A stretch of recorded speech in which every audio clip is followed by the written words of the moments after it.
ko wana ɗum ko ceerno Mamadou Ba a namnima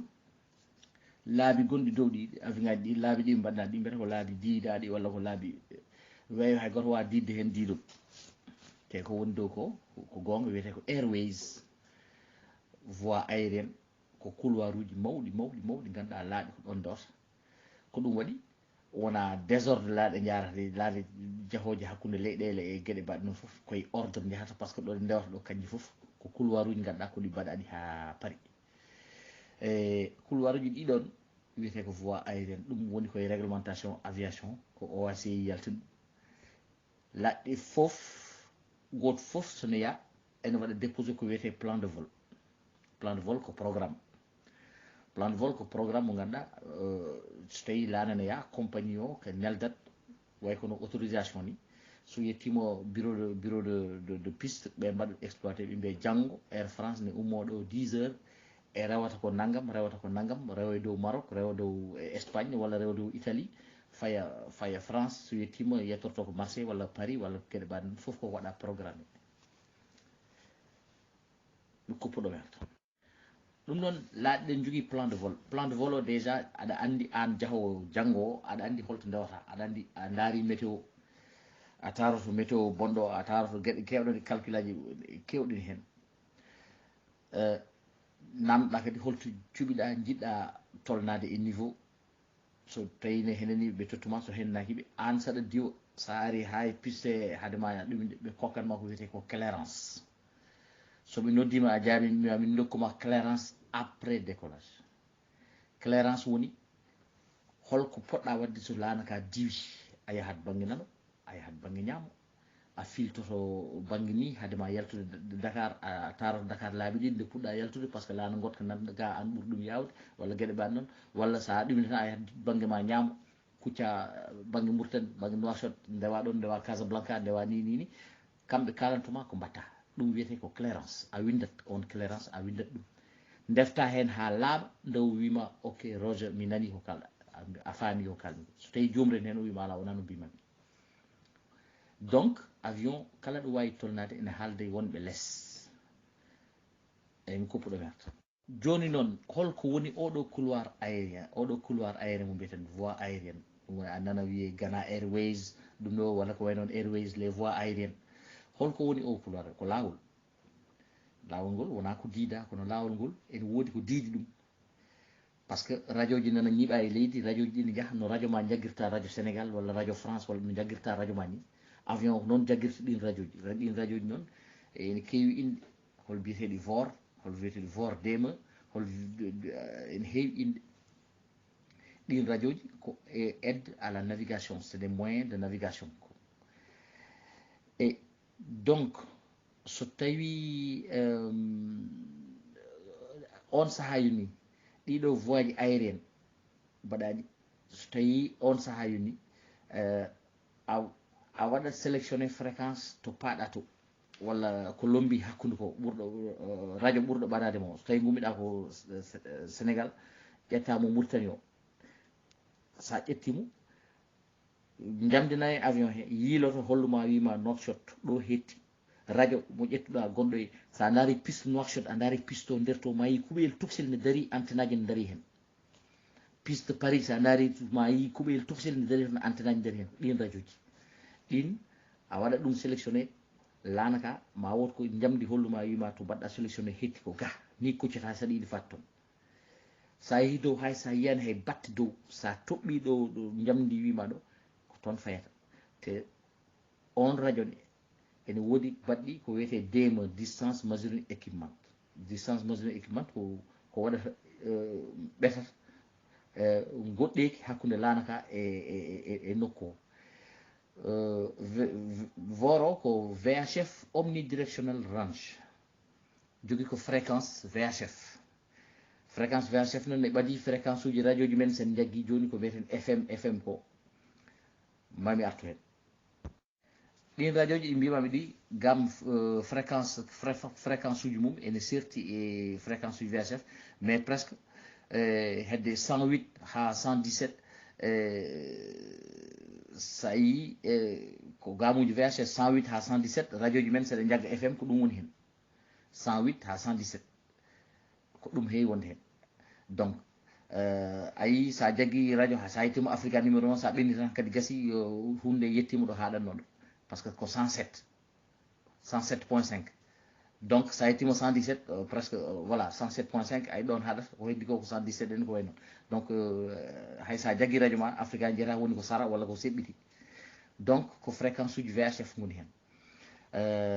so tawi nden yoni a tinnimay ɗum ɗon mi hokkuma distance mi hokkuma kadi an so tawi kucciɗɗa ko ɗon walla ndewata ko sara mum walla gueɗe mbaɗe noon foof mi calcule donc ɗum waɗanma wonde e nder couloir he on avion noon so tawi o ƴetti on couloir aérien mo mbiɗa an Mamadou Aliou Ba piste aéroport waɗi ko contrôleur uji tati so tawi ko piste mawɗo contrôleur uji tati so tawi piste mbaɗano Tamba walla Saint-Louis ene wawi wonde goto on wawi wadde foof par ce que o heewani trafic kanko waɗata deggol e leydi ngol roulage au sol contrôleur goto sa yettima aɗa foti diwde kanko wiyatma autorisation o hokkuma diwa kanko hokkuma autorisation yaltude zone Tamba o te hay Tamba o kanko jogotoma ha keɓa Dakar walla ha keɓa Bamako nde ceertoto donc mais pissuji mawɗi mbaɗi ko contrôleur sol sa yeehi ha wufnima e diwde mi ɗacciɗima e contrôleur dokkowomo autorisation pour ya diwo on rokkuma autorisation so on ne sa diwi ha yalti zone aéroport o complètement o tottuma contrôle joguiɗomo en vol donc contrôle uji tati ma kaldema on noon sa wondi mum a ala droit sertude makko sowona keɓɗa contrôleur gonɗo yeeso mo paɗa o tant ka heɓanimo koye oɗo gondata sa heeɓimo nodda oga mbiya ɗum contact avec Nouakchott donc je quitte Dakar o wima c'est bon so nden yoni mbaɗa préparé mo Casablanca o déjà walla to paɗa to l' essentiel lawol ngol on wima bon nane fatma wima ala probléme continue niveau mo gonɗa o so nden yoti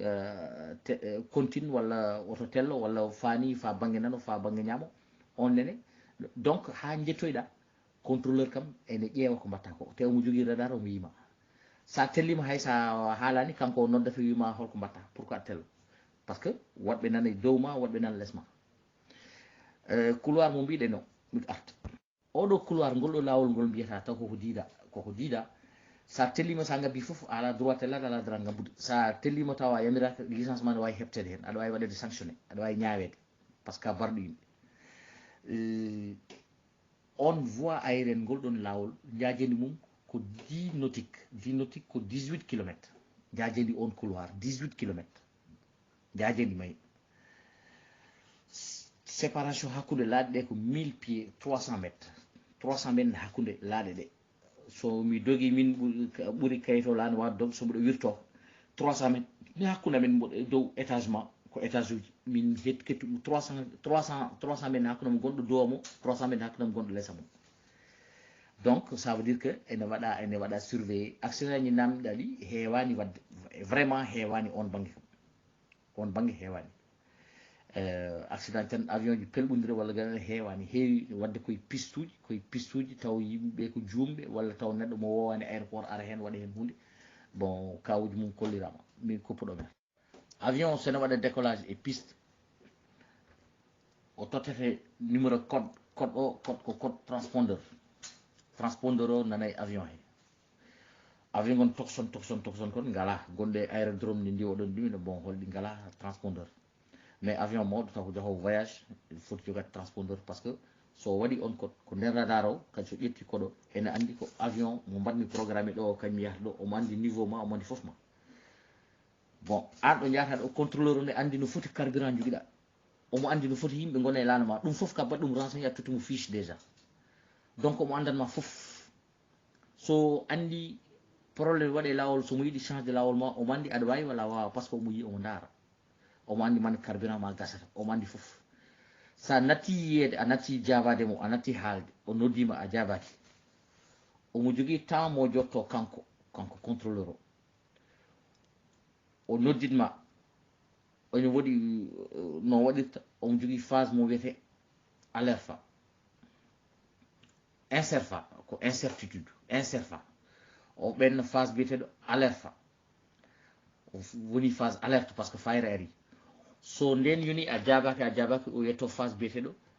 détresse hankadi ko phase détresse par ce que hankadi o watti laaɓede wonde a yiyaka so nden yoni ko nden o waɗata SOS wiide wonde yimɓe yo jaa ƴeewoyma par ce que a natti jabade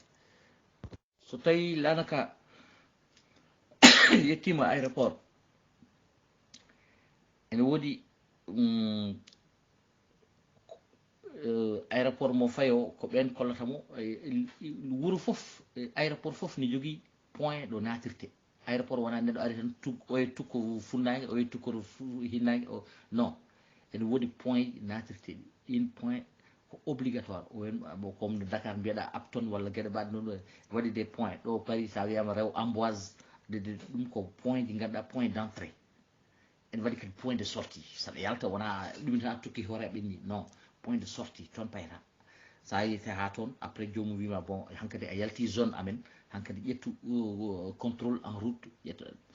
bon so tawi a dañi probléme ko wayno météo walla ɗum ɗo aɗa jogui fréquence to nodduɗa wiide météo hakkude amen ɗo holko change hen holno wayi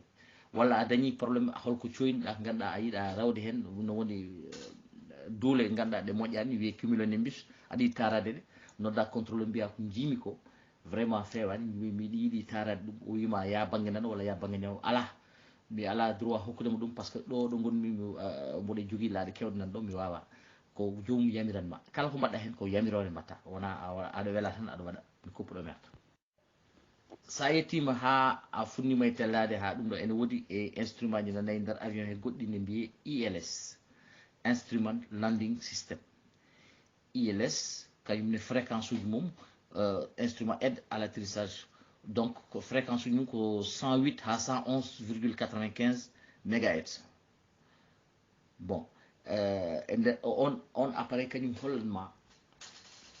to wendima hakkude ma e leydi no wonde an no lanaka tukkorini faade aéroport e so ni ɓurti walla ne manki walla ne holko timmani hen kañum hollanma position mo gonɗa ne moƴƴi walla moƴƴani par ce que ne woodi jamɗe ɗiɗi mbaɗe kawra haɗe gona croix no gallaɗi burgal ni so ɗi goni a woni e position normal so tawi an joni a lesɗi ha ɓurti to koye gueji takkiɗa a lesɗi ha ɓurti a yiyat jamdi falindi kañum ngabba wima ya ngabbu par ce que gonɗa koye danger so tawi ko jamma joni a yiyata hay batte sa a abbota jamdi ndi soni ngabbi tan a abbota jamdi ndi ngabba jamdi falindi yeeso ndi ne holluma yeeso tindema so tawi a serti seeɗa e piste o a fayi banggue ñamo ndi fayat banggue nano wima abbomi ga ko ga piste woni mbaɗa corrigé on ILS tawi a waɗi moye croix kanko normalement ha jettoɗa e piste o ha ɗumna hay sa yiyani hay batte bowal hay so bowal hay batte a yiyani poulet ɗen mbaɗa formé pour ɗum ɗon ɗum ko entraînement ji kewɗi eyi to banggue carburant mo mbiɗa o carburant ji avion ni keewi façon aji ko indice aji kewɗi indice d'octane wiyete indice d'octane ne waɗi avion ngaji ko ƴettata ko presque kañum ne ɓaadi pétrole seeɗa kañum e pétrole kuɓirten e lampaji men ɗi presque goɗɗodirani ko minen tomin liggotono to yimɓe ne ƴettatno ɗum naw galleji men mbaɗa lampaji pétrole eyyi mba kutoro ɗum comme no pétrole ene waɗi avion ngaji ɗin jogui ko 100 ll ko presque kañum woɗɗodirani indice essence joguiɗo auto essence no wawi ƴettude 100 ll waɗa ɗum mais ko avion ngaji mum wona avion ngaji foof mais ɓurɗi ɓadade pétrole ɗi woni kérosène bon ɗin kam yimɓe ne ƴetta ɗum souvent kérosène hoore mum sa ƴetti a nawi ko kala ko pétrole waɗano kérosène ne waɗa ɗum eyyi bon waɗi ko indice aji kewɗi laana foof ɗo indice ɗum ɗo mo ƴettata mais kérosène kam ɓuuri hewde e laaɗe he ene waɗi laaɗe noon ƴettoje essence goɗɗo mais ɗeeɓi essence uji ɗi fof ɗeeɓi abbade koye pétrole seeɗa indice aji ɗi so ƴeewama ɓuuri ɓadade ko pétrole seeɗa mais ko indice par indice wiyete ko indice d'octane noon wiyete noon mi salminima jurimama bon mi ari hen haɗo bon so tawi kadi anduɓe gaari ene mbawi wooda ko jokkani hen ha ɓeydoɗen famde on calminama on juurama so tawi kadi holko kadi fewani ko kalmi ko mbiɗa ñaagui yafuya no fewi on calminama on juurama bandiraɓe o ko Amadou Diaw